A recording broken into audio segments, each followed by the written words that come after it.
কে?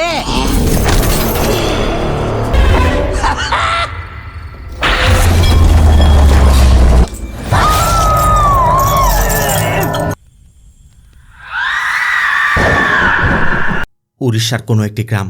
সময়টা ভোরবেলা। দুজন ছেলে মধ্যবয়সী এক নারীকে টেনে হিঁচড়ে ট্রলারে তোলার চেষ্টা করছে। মূলত এই মহিলাটি এই দুজনের মা। তাকে কোনো এক আত্মা পজেস করেছে। তাই ওই আত্মাকে তাড়াতে তারা তাদের মাকে পার্শ্ববর্তী গ্রামের রত্নামালার কাছে নিয়ে যায়। ইনি হচ্ছেন রত্নামালা। দেখতে একজন সাধারণ গৃহিণী মনে হলেও পেশা একজন তান্ত্রিক বা ওঝা। রত্নামালা বহু বছর যাবতই ভূতপ্রেত তাড়ানোর কাজ করে।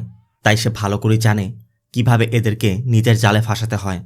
এই জন্য রত্নামালা ওই আত্মাকে একটি চ্যালেঞ্জ ছুড়ে দেয়। রত্নামালার কথা তার ভেতরে তেমন কোনো শক্তি নেই। যদি থেকে থাকে তবে যেন মৃত মাছটির মধ্যে প্রবেশ করে দেখায়। আর আত্মারা বরাবরই তাদের শক্তি প্রদর্শন করতে মরিয়া হয়ে থাকে। তাই রত্নামালার কথার জালে পড়ে আত্মাটা মাছের মধ্যে প্রবেশ করা মাত্রই রত্নামালা মাছটিকে কেটে ফেলায় এই মহিলা একদমই সুস্থ হয়ে যায়। বছরের পর বছর যাবৎ রত্নামালা এভাবেই ভূতপ্রেত তাড়ানোর কাজ করছে। আর সেখান থেকে যে টাকা পাচ্ছে তা দিয়ে তাদের সংসারটা চলে। এরপর আমাদের পাস্টের একটি দৃশ্যে অল্প বয়সী একটি ছেলেকে দেখানো হয়। রাতের বেলা ছেলেটি ঘর থেকে বের হতেই দেখে তার মা দূরে একটি গাছের দিকে তাকিয়ে আছে। ছেলেটি আসা মাত্রই তার মা ঘরে চলে যায়। আর ছেলেটিও লক্ষ্য করে তার বাবা গাছের ডালে ঝুলছে। এরপর প্রেজেন্টে আমাদের বুট্টু নামে একটি ছেলেকে দেখানো হয়। মূলত এতক্ষণ আমরা যে বাচ্চাটাকে দেখেছিলাম সেই বুট্টু। আর বুট্টু রত্নামালার ছেলে। তার মানে বুট্টুর বাবা অনেক আগে মারা গিয়েছে। এই পুকুরটা বুট্টুর। মাকে দিয়ে গ্রামের সমিতি থেকে লোন নিয়ে বুট্টু মাছ ছেড়ে এখানে চাষ করছে। কিন্তু পুকুরে তেমন কোনো মাছই নেই। মূলত বুট্টুর ইচ্ছা শহরে গিয়ে কিছু করবে। কিন্তু রত্নামালা কখনোই বুট্টুকে কোথাও যেতে দিবে না। আবার রত্নামালা ভূতপ্রেত তাড়ানোর কাজ করে বলে গ্রামের লোকজন বুট্টুকে বিভিন্ন কথা বলে। তাই বুট্টুর এসব একদমই পছন্দ নয়। কিন্তু রত্নামালার কথা মানুষের কথা কি আসে চায়? তারা কি আমাদের সংসার চালায়? নিজে তো কিছু করতে পারো না, আবার এসব মানুষ কি বলে সেটা জানাতে। এ বুট্টুর বন্ধু শানি। ছোট থেকে একসাথেই বড় হয়েছে। এখনও একসাথে চলাফেরা করে। শানির একটি উন্নত প্রযুক্তির বাইকও আছে। মানে মোট কথা বলতে গেলে বাইকের চাবি কাজ করে না। চাবির জায়গাতে সরু লোহার কিছু জাতীয় দিলেই বাইকটি স্টার্ট নিয়ে নেয়। এ হচ্ছে রিঙ্কি, বুট্টুর গার্লফ্রেন্ড। রিঙ্কির গ্রামে একটি মাশরুমের খামার আছে। এদিকে সামনে সরস্বতী পূজা। তাই বুট্টু শানিকে নিয়ে বাড়ি বাড়ি গিয়ে পুজোর জন্য চাঁদা তুলছে। এ হচ্ছে কনস্টেবল অমিত। আর ইনি অমিতের বাবা। তার বেশ কিছু ছাগল আছে। সবসময় ওই ছাগলগুলোকে নিয়ে এসে ব্যস্ত থাকে। অন্যদিকে রত্নামালাকে দেখা যায় আবার লোন নিতে এসেছে। কিন্তু আগে যে লোন নিয়েছিল ওই টাকা এখনও পর্যন্ত পরিশোধ করতে না পারায় নতুন করে তাকে লোন দিতে চাচ্ছে না। এজন্য অবশ্য রিঙ্কি নিজে গ্যারান্টি দেয় যে রত্নামালা যদি টাকা পরিশোধ করতে না পারে তাহলে রিঙ্কি দিবে। এই জন্য রত্নামালাকে আবারও নতুন করে একটি ঋণ দেওয়া হয়। এদিকে বুট্টুরা চাঁদা তুলতে তুলতে একসময় রিঙ্কিদের বাড়িতে চলে যায়। ইনি রিঙ্কির বাবা। পেশায় একজন হোমিওপ্যাথিক ডক্টর। ঘরে রিঙ্কির একজন প্যারালাইজ দাদাও আছে। তবে রিঙ্কির মা এখনও বেঁচে নেই। এখানে আরেকটি বিষয় বলে রাখি, রত্নমালা ঝাড়ফুঁকের কাজ করে বলে গ্রামের মানুষরা অসুস্থ হলে প্রথমেই রত্নমালার কাছে যায়। মানে রিঙ্কির বাবা ডক্টর হলেও তার কাছে আসে না। এজন্য রিঙ্কির বাবা রত্নমালা বা বুট্টু কাউকেই পছন্দ করে না। এবং রিঙ্কিকেও সে সবসময় বলে সে যেন বুট্টুর থেকে দূরে থাকে। এরপর দোকান থেকে চাঁদা তুলতে গেলে বুট্টুদের সাথে হাবিবের দেখা হয়। মূলত তার নাম হাবিবি নয়, দুবাই থাকে বলে সবাই তাকে হাবিব বলে ডাকে। কালে আবার তার এঙ্গেজমেন্টের অনুষ্ঠান। আর বুট্টু সেখানে মাছের অর্ডার পেয়েছে। কিন্তু পরবর্তী দিন বুট্টু পুকুর থেকে যে মাছগুলো পেয়েছে ওই মাছ দিয়ে এই প্রোগ্রাম শেষ করা সম্ভব নয়। কারণ বুট্টুর পুকুরে তো ওই পরিমাণ মাছই নেই। তখনই বুট্টুর চাচাতো ভাই সোমু গাড়ি ভর্তি করে মাছ নিয়ে আসে। কারণ বুট্টুর মধ্যে সোমুর একটি মাছের খামার আছে। কিন্তু সোমুর পুকুর ভর্তি মাছ। এখানে আরেকটি বিষয় বলে রাখি, বুট্টু সোমুর চাচাতো ভাই হলেও বুট্টুর বাবা না থাকার কারণে সোমুর পরিবার বুট্টুদেরকে একদমই ছোট চোখে দেখে, যেটা বুট্টু মোটেও পছন্দ করে না। এমনকি প্রতি বছর বুট্টুর দাদার মৃত্যুবার্ষিকীর অনুষ্ঠানে বুট্টু আর তার মাকে পেয়ে তাদের সাথে কাজের মানুষের মতো ব্যবহার করে। তাদেরকে দিয়ে সেখানের এই কাজ সেই কাজ সব কিছু করিয়ে নেয়। কিন্তু রত্নমালা অতটা বোকা নয়। প্রতি বছর এই দিনে রত্নমালা এমন একটা নাটক করে যেন বুট্টুর দাদা তার মধ্যে ভর করেছে। যেই লোকজন তাকে দিয়ে কাজ করাতো পরবর্তীতে তারাই তার পা টিপছে। রত্নমালা যেহেতু আত্মা নিয়ে কাজ করে তাই সবাই বিশ্বাসও করে যে রত্নমালার উপরই বুট্টুর দাদা ভর করতে পারে। তাই রত্নমালাকে সবাই সেভাবে ট্রিট করে। আর এই সুযোগে প্রতি বছর একদিন রত্নমালা তার পছন্দের ড্রিঙ্ক আর গামলা ভর্তি মাটন ঠুসে নেয়। একেই বলে যেমন কুকুর তেমন মুগুর। তবে অন্য কেউ না জানলেও বুট্টু এসব ভালো করে জানে। বুট্টুর আবার অনেক দিনের ইচ্ছা সে একটা বাইক কিনবে, কিন্তু আর্থিক অবস্থা তো অতটা সচ্ছল নয়। তাই সমুর বাইকটি দেখে বুট্টু বাইকে উঠে ভালো করে দেখছিল। কিন্তু সমু এটা দেখতে পেয়ে এই সুযোগে বুট্টুকে বিভিন্ন কথা বলে সবার সামনে সে অপমান করে। বুট্টু একসময় উত্তেজিত হয়ে ওঠায় রত্নমালা বুট্টুকে বাড়িতে নিয়ে যায়। কিন্তু বুট্টুর রাগ এখনো কমেনি। বুট্টুর কথা, এই গ্রামে থাকলে আমার কিছু হবে না, কিছু করতে হলে আমাকে গ্রাম ছাড়তে হবে। কিন্তু রত্নমালার কথা, তোর মাছের ব্যবসার জন্য আমি লোন নিয়েছি, তুই সেই টাকাটাও পরিশোধ করতে পারিসনি। যে গ্রামে থেকে কিছু করতে পারে না সে শহরে গিয়ে কি এমন করবে? তুই কোথাও যেতে পারবি না। বুট্টু তখন রাগের মাথায় বলে বসে, তোমার এই জিদের জন্য আমি আমার বাবাকে হারিয়েছি। সাথে বুট্টু এটা বলে দেয়, কাল সকালে আমি বের হব। যদিও বুট্টু এখনও মনে করে তার বাবাকে হারানোর জন্য তার মাই দায়ী, কিন্তু রত্নবালা জানে কেন তার বাবাকে হারাতে হয়েছিল। মূলত বুট্টুর বাবা ওই সময় অনেক ঋণগ্রস্ত ছিল, কোনোভাবে ঋণের টাকা পরিশোধ করতে পারছিল না। আবার রত্নমালা যেহেতু ভূতপ্রেত নিয়ন্ত্রণ করতে পারত, তাই বুট্টুর বাবা রত্নমালার এই বিদ্যাকে অন্যভাবে কাজে লাগিয়ে খুব দ্রুত ঋণমুক্ত হয়ে বড়লোক হওয়ার ধান্দা করছিল। কিন্তু রত্নমালা কখনোই বুট্টুর বাবার এই প্রস্তাবে রাজি হয়নি। সে তার বিদ্যাকে খারাপ কোনো কাজে ব্যবহার করতে চায়নি। তাই বুট্টু এখনো পর্যন্ত মনে করে তার মায়ের জন্যই তার বাবা শেষমেশ ওই সিদ্ধান্ত নিতে বাধ্য হয়েছিল। যাই হোক, সিন চলে যায় পরবর্তী দিন। সকাল সকাল বুট্টু তার কাগজপত্র রেডি করছে। অন্যদিকে রত্নমালা বাড়ির উঠান ঝাড়ু দিতে গিয়ে দেখে গাছের ডালে একটি প্যাঁচা বসে আছে। এই জন্য সে বুট্টুকে সাবধান করে যে আজ দিনটা আমার ভালো মনে হচ্ছে না, তুই আজ বাড়ি থেকে বের হোস না। কিন্তু বুট্টু মায়ের কথা উপেক্ষা করেই সানিকে নিয়ে শহরের একটি এজেন্সিতে চলে যায়। মূলত হাবিবি দুবাইতে থেকে বাড়িতে এত কিছু করেছে, তাই বুট্টু এবং সানি দুবাইতে যাওয়ার জন্য এখানে এসেছে। এজেন্সিও জানায় তাদের কাছে দুবাইতে চাকরি আছে, পাসপোর্ট থেকে শুরু করে সেখানে চাকরি বা যাওয়া সব ব্যবস্থা তারা করে দিবে ঠিকই, কিন্তু বিনিময়ে তাদেরকে 10 লক্ষ টাকা দিতে হবে। এখন এত টাকা বুট্টুরা কোথায় পাবে? এই জন্য মন খারাপ করে বুট্টু সানিকে নিয়ে বাড়ির উদ্দেশ্যে রওনা হয়। এদিকে রাত হয়ে গেছে। এত টাকা জোগাড় করতে হলে তাদেরকে বাড়িটি বিক্রি করতে হবে, যেটা তার মা কখনই করবে না। এসব নিয়ে কথা বলতে বলতেই গ্রামে ঢোকার পথে হঠাৎ করে শানের বাইকের স্টার্ট বন্ধ হয়ে যায়। মূলত ওই যে বলেছিলাম শানের বাইকের উপরের দিকে চাবি লাগানো ছিদ্র আছে, যেখানে লোহার একটু সরু কিছু দিলে স্টার্ট নিয়ে নেয়। মূলত আগে যেটা দেয়া ছিল ঝাঁকুনিতে পড়ে গেছে, তাই দুজন মিলে লোহার কিছু একটা খুঁজছিল। বুট্টুও তখন পাশে একটি বড় গাছ দেখতে পেয়ে সেই গাছের নিচে গিয়ে খুঁজতে খুঁজতে হঠাৎ উধাও হয়ে যায়। শানিও সাথে সাথে গাছের নিচে গিয়ে দেখে বুট্টু লোহার একটি পেরেক হাতে নিয়ে গাছতলায় পড়ে আছে। এরপর ওই পেরেকটি দিয়ে বাইক স্টার্ট করে তারা বাড়িতে চলে যায়। এদিকে রত্নমালা ঘরের মধ্যে পচা কিছু দুর্গন্ধ পেয়ে বাড়ি তল্লাশি করে মরকটি ইঁদুর দেখতে পায়।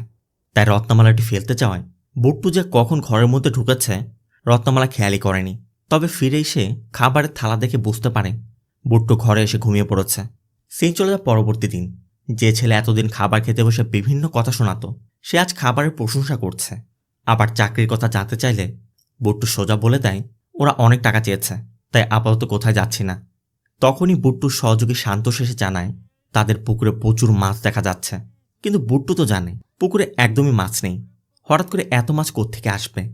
অবশ্য পুকুরে জাল ফেলতেই বড় বড় প্রচুর মাছ পাওয়া যায়। আর অন্যদিকে যে সমুর পুকুরে এত মাছ ছিল আজ সেই পুকুরে জাল ফেলে কোনো মাছই পাওয়া যাচ্ছে না। তাই সমু ধারণা করছে তার সহযোগীরা হয়তোবা তার গোপনে পুকুরে জাল ফেলে মাছ বিক্রি করে দিয়েছে, এই জন্যই পুকুরটি খালি। আবার ওই রাতেই কনস্টেবল অমিতের বাবা তার ছাগল গুনে দেখে খামার থেকে একটি ছাগল মিসিং। সে ধারণা করছিল আশেপাশের কোথাও হয়তোবা যেতে পারে, তাই নিজে ছাগলটি খুঁজতে বেরিয়ে যায়। আর অন্যদিকে তার ওই ছাগলটিকে ক্ষেতের মধ্যে দেখা যায়। তবে সে খুঁজে পাওয়ার আগেই হঠাৎ করে কিছু একটা ছোঁ মেরে ছাগলটিকে সেখান থেকে নিয়ে যায়। সিন চলে যায় পরবর্তী দিন। সকাল সকাল বুট্টু মাটন রান্না করছিল। রত্নমালা দেখে বলছিল রান্না কর, মিটিং শেষ করে সে খাবো। বুট্টু তখন রত্নমালার হাতে কিছু টাকা দিয়ে সকল ঋণ পরিশোধ করে দিতে বলে। রত্নমালা গর্বের সাথে সব ঋণ পরিশোধ করে দেয়। এমনকি ঋণকিকেও বলে যায় আমি সব টাকা পরিশোধ করে দিয়েছি। বুট্টুর ব্যবসা ইদানিং ভালো হচ্ছে, তাই ভাবছি ওর বিয়েটাও এবার দিয়ে ফেলবো। তোমার জানাশোনা ভালো কোনো মেয়ে থাকলে আমাকে জানাবে। অবশ্য এটা শুনে রিঙ্কির মনটাও একটু খারাপ হয়ে যায়, কারণ রিঙ্কি তো বুট্টুকে ভালোবাসে। সিন চলে যায় রাতে। ঋণ পরিশোধ করে রত্নমালা আজ খুশিতে খুশিতে গ্রামের মদের দোকানে বসে ড্রিঙ্ক করছে। আশেপাশের লোকজন তখন গ্রাম থেকে সদ্য ছাগল মিসিং হওয়ার ওই বিষয়টি নিয়ে আলোচনা করছিল। আর এই বিষয়টা রত্নমালাকে বললে রত্নমালা সোজাসাপটা বলে দেয় আমার কাজ ভূতপ্রেত তাড়ানো, ছাগল খুঁজতে হলে পুলিশের কাছে যাও। অন্যদিকে ওই রাতেই অমিতের বাবার খামার থেকে আরেকটি ছাগল নিখোঁজ হয়ে যায়। আবার সেই রাতেই সমুরা লক্ষ্য করে শান্তোষ দোকানে বুট্টুর পুকুরের মাছ বিক্রি করছে। কিন্তু সমু ভালো করে জানে বুট্টুর পুকুরে কোনো মাছই নেই। তাহলে শান্তোষ এই মাছ কোথায় পাচ্ছে? সমু ধারণা করে বুট্টু হয়তো তার পুকুরের মাছ চুরি করে নিজের পুকুরে ছেড়েছে। অন্যদিকে মাঝরাতে রত্নমালার ঘুম ভাঙতেই রত্নমালা লক্ষ্য করে বুট্টু এখনো ঘুমায়নি। রত্নমালা ঘুমাতে বলায় বুট্টু শুধু বলে, তোমার আরও টাকা লাগলে আমাকে বলো, আমার ব্যবসা খুব ভালো হচ্ছে। সিন চলার পরবর্তী দিন সকালবেলা ক্ষেতের মধ্যে একটি ছাগলের হাড়গোড় পাওয়া যায়। গ্রামবাসী দেখেই বুঝতে পারছে এটা কোনো মানুষের কাজ হবে না, আর এই ঘটনা নতুন কিছু নয়, তাই তাদেরকে একটি ব্যবস্থা নিতে হবে। আবার বুট্টু সকাল হতেই রিঙ্কির বাড়িতে গিয়ে 5টার সময় বাঁধের পাশে দেখা করতে বলে। আর ফেরার পথে সমু তার লোকজন নিয়ে বুট্টুকে আটকায়, কারণ তার সন্দেহ বুট্টু তার পুকুরে মাছ চুরি করেছে। অবশ্য এই বিষয় নিয়ে দুজনের মধ্যে বেশ ঝামেলা বেঁধে যায়। একসময় আশেপাশের লোকজন এসে সমুদেরকে সেখান থেকে সরিয়ে দেয়, বুট্টুও চলে যায়। কথা মতো রিঙ্কি 5টার সময় ওই বাঁধের পাড়ে দেখা করতে গেলে আচমকা রিঙ্কিকে কিস করে বসায়। রিঙ্কি রাগ করে বাড়িতে চলে যায়। বুট্টুও বাড়িতে ফিরে দেখে রত্নমালা একটি পোজেস মহিলার ভেতর থেকে প্রেতাত্মা তাড়ানোর কাজ করছিল। ঠিক সেই সময় বুট্টু এসে পড়ায়। ওই আত্মারা বুট্টুকে দেখেই বলে ওঠে, ও তোর ছেলেকে নিয়ে যাবে। রত্নমালা জানতে চায় কে নিয়ে যাবে। সাথে সাথে আত্মারা তার জিহ্বায় কামড় দিয়ে ছিঁড়ে ফেলে, যাতে সে কিছু বলতে না পারে। এমনকি সাথে সাথেই ওই মহিলার বডি থেকে বের হয়ে যায়। সিন চলে যায় রাতে। গ্রামে হরহামেশায় ছাগল নিখোঁজের ঘটনায় গ্রামবাসী দল বেঁধে রাতের বেলা জঙ্গলে তল্লাশি চালাচ্ছিল। তখনই কিছু একটা দেখতে পেয়ে তারা তার পিছু করার চেষ্টা করে, কিন্তু ওই জিনিসটা খুবই দ্রুত গতিতে সেখান থেকে পালিয়ে যায়। আর অন্যদিকে রত্নমালা দিনের বেলায় যে মহিলার ট্রিটমেন্ট করেছিল, বারবার সে রত্নমালার স্বপ্নে এসে শুধু একই কথা বলছে, ও তোর ছেলেকে নিয়ে যাবে। তাই রত্নমালা ঘুম থেকে উঠেই টর্চ নিয়ে বাড়ির আশপাশটা খুঁজে দেখছিল যে কিছু আছে কিনা। এরপর যখনই নিজের ঘরে যাবে, রত্নমালা লক্ষ্য করে বুট্টুর রুমের দরজা খোলা, অথচ সে যখন বাইরে যাচ্ছিল তখনও লাগানো ছিল। তাই রত্নমালা ভিতরে উকি দিয়ে দেখে বুট্টু বিছানায় ঘুমাচ্ছে, কিন্তু বিট্টুর খাটের পাশে মেঝেতে কাদাযুক্ত পায়ের ছাপ। এটা দেখে রত্নমালার আর বুঝতে বাকি থাকে না বুট্টু বাইরে গিয়েছিল। তাই পরবর্তী দিন বুট্টু যখন সরস্বতী পূজা আনন্দ করছে, ঠিক সেই ফাঁকে রত্নমালা বুট্টুর বেডের নিচে কিছু তন্ত্রমন্ত্র করা জিনিসপত্র রেখে দেয়। তবে বুট্টু বাড়িতে ফেরা মাত্রই সেগুলো ছুঁড়ে ফেলে দেয়। রত্নমালা বুট্টুর আচরণের সন্দেহ হলে স্পষ্ট করে জানতে চায়, কে তুই? তুই কোথা থেকে এসেছিস? তুই জানিস না আমি কে? যেখান থেকে এসেছিস চলে যা। বুট্টুর ভিতর থেকে তখন ওই আত্মাটা অদ্ভুতভাবে বলে ওঠে, বউ, ও বউ, আমি তোর বুট্টু। সাথে সাথে আশেপাশের সব কিছু হাওয়াতে ভেসে ওঠে। বুট্টু আচমকা দরজা বন্ধ করে দেয় এবং বলে, শোন রত্নমালা, আমার শক্তি তোর থেকে অনেক বেশি, ছেলের কথা ভুলে যা। এবার রত্নমালা স্পষ্টই বুঝতে পারে বুট্টুকে কোনো শক্তিশালী আত্মা প্রসেস করেছে। এমনকি পরবর্তী সকাল হতেই একই রকম আচরণ করায় রত্নমালা বারবার কাউকে কল করার চেষ্টা করছিল, কিন্তু সে পিক করছে না। আবার গ্রামের লোকজনও বলাবলি করছিল গত রাতে তারা প্রায় ধরেই ফেলেছিল, এরপর পাওয়া মাত্রই তারা মেরে ফেলবে। ওরা না জানলেও রত্নমালা ভালো করে জানে ওরা যার কথা বলছে সে তারই ছেলে বুট্টু। সিন চলে যায় পরবর্তী দিন। রিঙ্কি আর বুট্টুর পুকুরের মাচাতে বসে কথা বলছিল। ঠিক তখনই সমু তার লোকজন নিয়ে বুট্টুকে মারতে আসে, কিন্তু যখনই সে বুট্টুকে মারতে যাবে, সমু পানিতে তাকিয়ে দেখে বুট্টুর কোনো রিফ্লেকশন নেই। দেখা মাত্র সমু একদমই চমকে ওঠে। তাই সমু দ্রুত তার লোকজন নিয়ে সেখান থেকে পালিয়ে যায়। রিঙ্কিও বিষয়টি বুঝতে পারছে না সমু এমন কেন করল। সিন চলে যায় রাতে। প্রতিদিনের মতোই গ্রামবাসী আজও জঙ্গল তল্লাশি করতে এসেছে। তবে আজ রাকা নামে একজন হালকা হওয়ার জন্য দল থেকে বিচ্ছিন্ন হয়ে পড়লে সে বুট্টুকে ছাগল খেতে দেখে ফেলায়। বুট্টু রাকার শরীর থেকে তার মাথাটা ছিঁড়ে নিয়ে যায়। সাথে সাথে গ্রামে খবর ছড়িয়ে পড়ে। পরবর্তী দিন পুলিশও আসে, আর এই ঘটনার জন্য পুলিশ নির্দেশনা দেয় সন্ধ্যার পর কেউ যেন বাড়ি থেকে বের না হয়, আর ভুলেও যেন জঙ্গলে না যায়। তবে বুট্টুকে দেখা যায় রিঙ্কির বাবার ক্লিনিকে এসেছে। মূলত রিঙ্কির বাবা রিঙ্কির বিয়ের জন্য কথা বলছিল, তাই চেক আপ করার বাহানায় বুট্টু রিঙ্কির বাবার কাছে বিয়ের প্রস্তাব দিয়ে বসে। কিন্তু রিঙ্কির বাবা কখনোই বুট্টুর সাথে মেয়ের বিয়ে দিবে না, তাই বুট্টুকে অপমান করে বের করে দেয়। আর রিঙ্কির বাবার ক্লিনিক থেকে বাড়ি ফেরার পর রত্নমালা আবারও জানতে চায়, তুই কে? কোথা থেকে এসেছিস? আমার ছেলেকে কেন প্রপোজ করেছিস? বুট্টুর ভিতরের আত্মাটা কিছুই বলতে চাচ্ছিল না। তখন রত্নমালা একসময় বুট্টুর শরীরের উপর ছাইয়ের মতো কিছু একটা ছিটিয়ে দেয়, যে জন্য ওই আত্মাটা রাগের বশে রত্নমালার গলা চেপে তাকে ঝুলিয়ে রাখে, এমনকি শেষবারের মতো সাবধান করে দিয়ে বলে, তুই আমার কিছুই করতে পারবি না, এই জন্য এরপর থেকে কখনোই আমার কাছে বাধা দেওয়ার চেষ্টা করবি না। রত্নমালা বুঝতে পারছে এই আত্মাকে দূর করা তার পক্ষে সম্ভব নয়।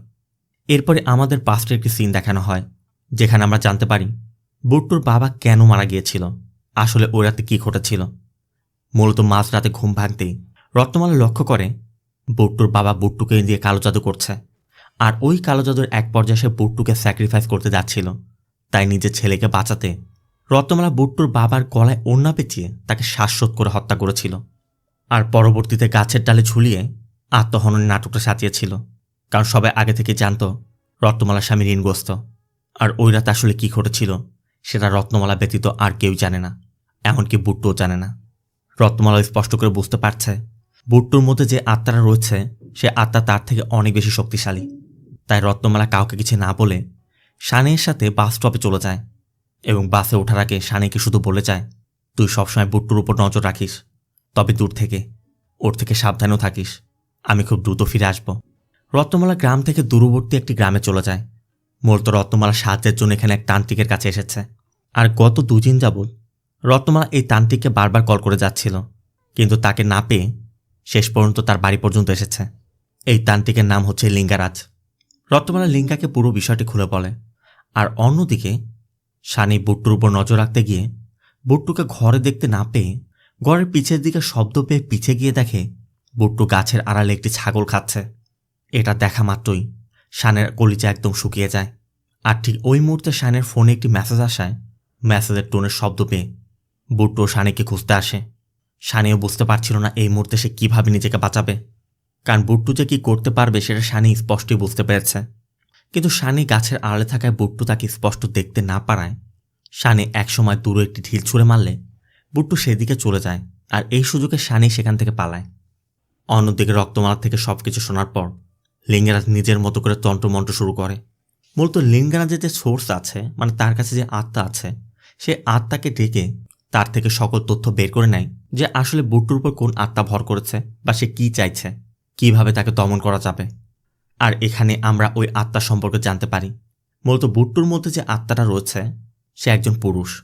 জন্মের সময় মা মারা গিয়েছিল, আর বাপ ছিল একজন নেশারু, যে জন্য ওই বাচ্চা ছেলেটা অনাথের মতো করে বড় হয়েছে, ক্ষুধার যন্ত্রণায় বিভিন্ন জায়গায় ঘুরেছে, চুরি করতে গিয়েও মার খেয়েছে। আর এভাবে একসময় সে গ্রামে গ্রামে ঘুরে ঘুরে জ্যান্ত ছাগল খেতে শুরু করে, যার নাম ছিল আমারি। আমার যে ওই সময় গ্রামে ঘুরে ঘুরে জ্যান্ত ছাগল খেত এই বিষয়টি কেউই জানত না। তবে আমারই একদিন ছাগল ধরতে গিয়ে কবিতা নামে একটি মেয়েকে দেখে পছন্দ করে ফেলে। কবিতা ওই সময়ের গ্রাম পঞ্চায়েতের মেয়ে ছিল। ধীরে ধীরে কবিতা আমারির প্রেমে পড়ে যায়। এরপর থেকে রেগুলার তারা আমারির বাড়িতে দেখা করতে শুরু করে। আমারির ঘরটাও ছিল গ্রামের থেকে দূরে একটি জায়গায়। এদিকে গ্রামের যে ছাগলগুলো চুরি হচ্ছিল সেই বিষয়টা নিয়ে গ্রামের মানুষের মধ্যে এমনিতে আতঙ্ক কাজ করছিল। তখন একটি বাচ্চা ছেলে আমারিকে ছাগল চুরি করতে দেখে গ্রামের সবাইকে খবর দেওয়া মাত্র গ্রামের লোকজন এসে আমারির ঘরের মধ্যে কবিতার মৃতদেহটি দেখতে পায়। সবাই ধরে নেয় আমারই হয়তোবা কবিতাকে খুন করেছে। তাই আমারিকে তারা পেটাতে পেটাতে দূরে একটি গাছের কাছে নিয়ে বেঁধে ফেলে।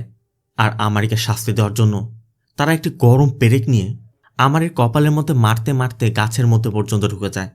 ওই সময় ওই গাছের সাথে আমারিকে পিটিয়ে হত্যা করা হয়েছিল, আর আমারির আত্মাটা ওই পেরেকের সাথে ওই গাছের মধ্যে আটকে পড়েছিল, যে জন্য আজ পর্যন্ত মুক্তি পায়নি। তবে ওই রাতে বুট্টু যখন সেখানে কোনো লোহার কিছু খুঁজছিল, গাছের সাথে ওই পেরেকটি দেখতে পেয়ে যখনই সে পেরেকটি খুলেছে তখনই আমারির আত্মা সেখান থেকে বের হয়ে বুট্টুর শরীরের মধ্যে ঢুকেছে। সিন চলে আসে প্রেজেন্টে। বুট্টুকে দেখা যায় রিঙ্কির বাড়িতে গিয়েছে। রিঙ্কিরও ঘুম ভাঙতেই জানালা দিয়ে বুট্টুকে বৃষ্টিতে ভিজতে দেখে তাড়াতাড়ি ঘরের মধ্যে নিয়ে আসে। এরপর দুজনই খুব রোমান্টিক মোডে চলে যায়। আমরাও দেখতে পাই আয়নার মধ্যে শুধু রিঙ্কিকে দেখা যাচ্ছে, বুট্টুকে দেখা যাচ্ছে না। তবে এর মধ্যে রিঙ্কির বাবা ডাকায় রিঙ্কি বাইরে চলে যায়, আর ফিরে এসেই দেখে ঘরের মধ্যে বুট্টু নেই। কিন্তু রিঙ্কি বুঝতে পারছে না বুট্টু কোথায় গেল। সে তো যাওয়ার সময় দরজা বন্ধ করে গিয়েছিল, তাহলে বুট্টু বের হলো কিভাবে? যাই হোক, সিন চলে পরবর্তী দিন সেই তান্ত্রিকের বাড়িতে, মানে রত্নমালা যার কাছে সাহায্য নিতে গিয়েছিল। ওই তান্ত্রিকের সবকিছু জানার পর বুট্টুর আত্মাকে কোন উপায়ে সে দূর করতে পারবে সেই সকল প্রস্তুতি নিয়ে সে রত্নমালাকে নিয়ে গ্রামের উদ্দেশ্যে বের হয়ে যায়। আবার এদিকে গ্রামে ওই রাতে অমিতের বাবার আরও একটি ছাগল চুরি হয়ে যায়। অমিত বাড়ি ফিরে জানতে পারে তার বাবা ছাগলটা খুঁজতে ওই জঙ্গলে গিয়েছে, মানে যেই জঙ্গলে রাকার খুন হয়েছিল। অমিত দ্রুত তার বাবাকে খুঁজতে টর্চ নিয়ে ওই জঙ্গলে চলে যায়। আর খুঁজতে খুঁজতে একসময় আহত অবস্থায় তার বাবাকে সেখানে পেয়ে দ্রুত বাড়িতে নিয়ে এসে ফার্স্ট এইড দেয়। আর এই ঘটনায় অমিত একটু নড়েচড়ে বসে। অমিতের কথা এখন আর চুপ থাকা যাবে না, এর একটা সমাধান করতেই হবে। তাই অমিত গ্রামের সবাইকে একত্র করে। তাদের কথা এখনই কিছু একটা করতে হবে। সাথে সৌম্য তার গান নিয়ে তাদের সাথে যোগ দেয়। অন্যদিকে লিঙ্গারাজ আর রত্নমালাদের বাড়িতে এসে দেখে বুট্টু বাড়িতে নেই, তবে ঘরের মধ্যে বিভিন্ন জায়গায় ছাগলের হাড়গোড় পড়ে আছে।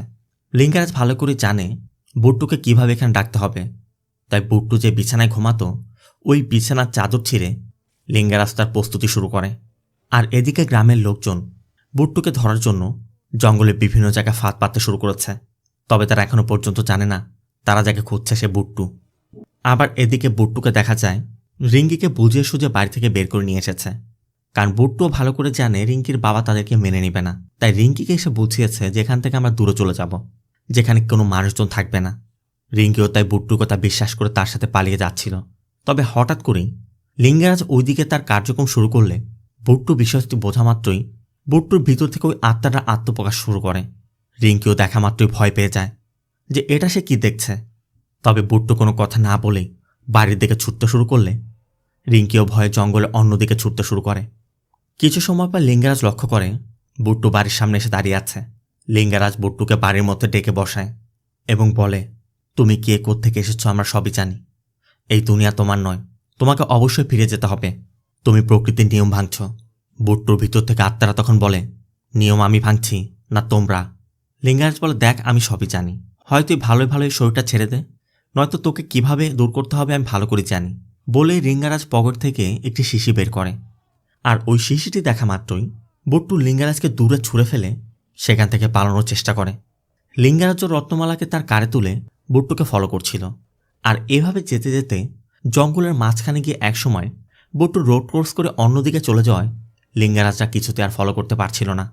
তবে ঠিক তখনই সানেই এসে তাদেরকে জানায় গ্রামবাসী তো বুট্টুকে খুঁজছে, ওরা যদি একবার বুট্টুকে পায় তাহলে মেরে ফেলবে, তাই যে কোনো মূল্যে বুট্টুকে ওদের থেকে রক্ষা করতে হবে। তাই সবাই মিলে জঙ্গলের মধ্যে বুট্টুকে খুঁজতে শুরু করে। এদিকে বুট্টুর আসল চেহারা দেখার পর রিঙ্কি তার বাড়িতে চলে এসেছে। রিঙ্কির বাবাও জানতে চাচ্ছিল তোর কি হয়েছে, কোথায় গিয়েছিলি। রিঙ্কি কোনো কথার উত্তর না দিয়ে দরজা বন্ধ করে দেয়।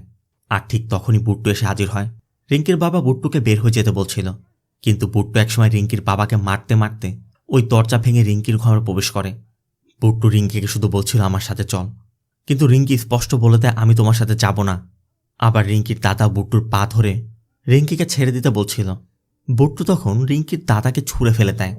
আর এই সুযোগে রিঙ্কি পাশের ঘরে খাটের নিচে লুকিয়ে পড়ে। বুট্টুও খুঁজতে খুঁজতে একসময় রিঙ্কিকে পেয়ে যায়। রিঙ্কি তখনও ভয় ভয়ে বলছিল তুমি আমাকে ছেড়ে দাও, আমি তোমার সাথে যাব না। কিন্তু বুট্টুর একই কথা, তোর আমার সাথে যেতে হবে। এর মধ্যে রত্নমালারা সেখানে এসে পড়ে। রত্নমালা বুট্টুর মাথায় হাত রেখে তাকে নিয়ন্ত্রণ করার চেষ্টা করে। সানে আর লিঙ্গারাজও বুট্টুকে ধরে একটি চেয়ারের সাথে বেঁধে ফেলে। এরপর লিঙ্গারাজ আমারির আত্মাকে বলছিল তুই যা চাস বল, গরু ছাগল যা চাইবে আমরা দিব, তুই এই শরীরটা ছেড়ে দে। আমারি তখন রিঙ্কির কথা বলে যে আমার রিঙ্কিকে চাই। রত্নমালা বলে ওঠে অসম্ভব, তোর তো মুক্তির দরকার, আমার ছেলের শরীর থেকে বের হয়ে যা, নাহলে তোর এমন অবস্থা করব তুই সহ্য করতে পারবি না। দেখ আমারি, এটা তোর জায়গা নয়। আমারই তখন তার আসল চেহারা প্রকাশ করে। আমারই বলে তোর ছেলে আর এই মেয়ে দুজনকে আমি নিয়ে যাব, কাউকে পাবি না। এরপর আমার আত্মাকে বের করতে লিঙ্গারাজ বুট্টুর সামনে একটি পানির পাত্র রেখে ওই পানির পাত্রে শীষে থাকা কালো তেল ঢালতেই বুট্টুর চেহারার জায়গায় সেখানে রিফ্লেকশনে আমারই চেহারা দেখা যাচ্ছিল। আমারিও একসময় সানে এবং লিঙ্গারাজকে দূরে ছুঁড়ে ফেলে এবং চেয়ার সহ শূন্যে ভাসতে শুরু করে। আর একসময় চেয়ারটা ভেঙে নিজের হাতের বাঁধন খুলে রিঙ্কিকে এনে সেখান থেকে পালিয়ে যায়। রিঙ্কি বারবার বুট্টুকে বলছে আমাকে ছেড়ে দাও, আমি তোমার সাথে যাব না। আমার আত্মারা তখনও রিঙ্কিকে বারবার ভয় দেখিয়ে যাচ্ছে। এর মধ্যে গ্রামের লোকজনের শব্দ পাওয়া যায়। রিঙ্কিও হাত জোর করে অনুরোধ করে আমি তোমার সাথে যাব না, আমাকে ছেড়ে দাও। তবে বুট্টু সেখান থেকে সরা মাত্রই গ্রামবাসীর পাতা ফাঁদের মধ্যে পড়ে।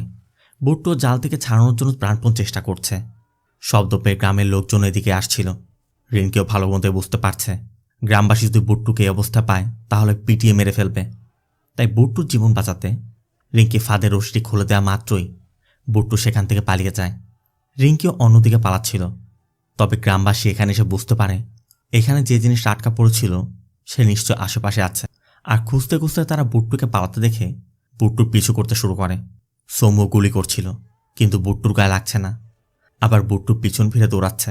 জঙ্গলের মধ্যে অন্ধকার, তাই বুট্টুর চেহারাও স্পষ্ট দেখতে পাচ্ছিল না। এভাবে বেশ কিছুক্ষণ দৌড়ানোর পর সৌম্যর বন্দুক থেকে ছোড়া একটি গুলি গিয়ে বুট্টুর পিঠে লাগলে বুট্টু আরেকটি ফাঁদের মধ্যে পড়ে যায়, যেখানে তারা মাটির মধ্যে গর্ত করে রেখেছিল। আর বুট্টুকে পড়ে থাকতে দেখে সবাই তো আনন্দ উল্লাস করছে যে এতদিনে তাদের ভয় কেটেছে। যাকে তারা ভয় পাচ্ছিল তাকে মারতে পেরেছে। কিন্তু কে এই ব্যক্তি? চেক করতে একজন লোককেও নামানো হয়।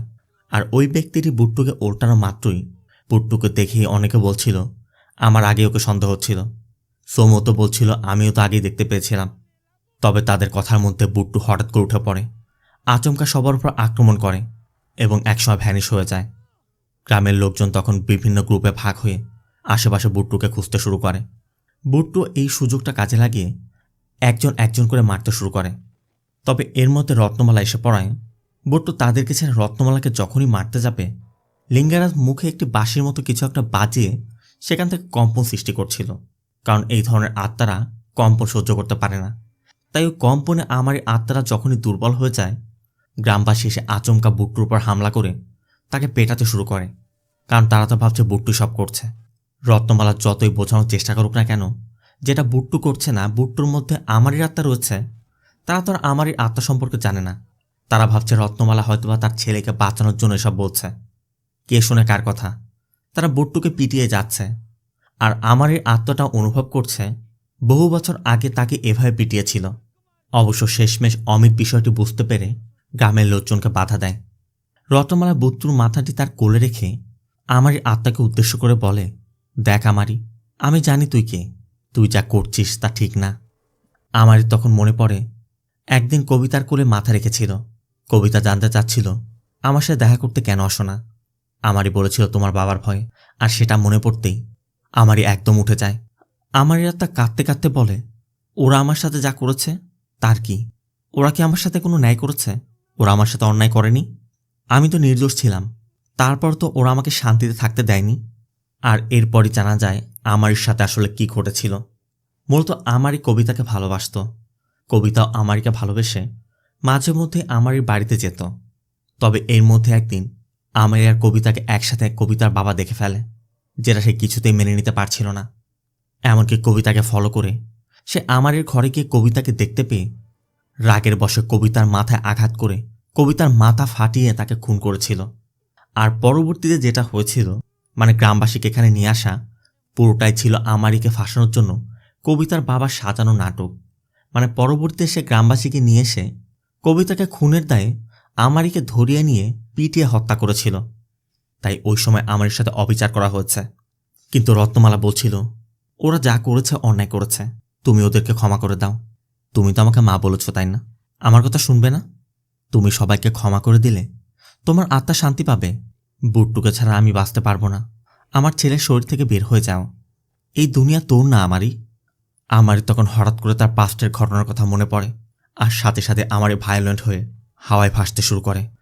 রত্নমালা তখনও বুট্টুর পা ধরে রেখেছিল এবং বারবার এসব শেষ করতে বলছিল।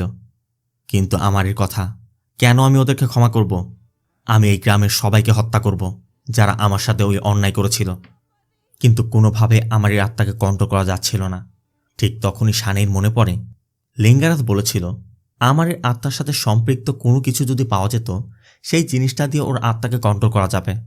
শানের তখন ওই পেরেকের কথা মনে পড়ে, কারণ ওই রাতে ওই পেরেকটার জন্যই এই সব কিছু শুরু হয়েছিল। তাই শানের সাথে সাথেই রত্নমালার কাছে ওই পেরেকটি দিলে রত্নমালা পেরেক দিয়ে বুট্টুর পায়ে আঘাত করে। এমনকি বারবার আঘাত করতে করতে একসময় আমার আত্মা বুট্টুর শরীর থেকে বের হয়ে যায়। বুট্টু একদম সুস্থ হয়ে ওঠে। সিন চলে যায় এই ঘটনার কয়েকদিন পর। রত্নমালা বিদেশির সাথে কথা বলে দুবাইতে বুট্টুর জন্য একটি চাকরির ব্যবস্থা করেছে। তাই বুট্টু দুবাই চলে যাচ্ছে। যাওয়ার সময় বুট্টু রিঙ্কির সাথে দেখা করে এবং রিঙ্কিকেও বলে আমি দুবাইতে চলে যাচ্ছি, ফিরে এসে তোমার বাবার কাছে বিয়ের কথা বলবো। ততদিন পর্যন্ত আমার জন্য অপেক্ষা করবে তো?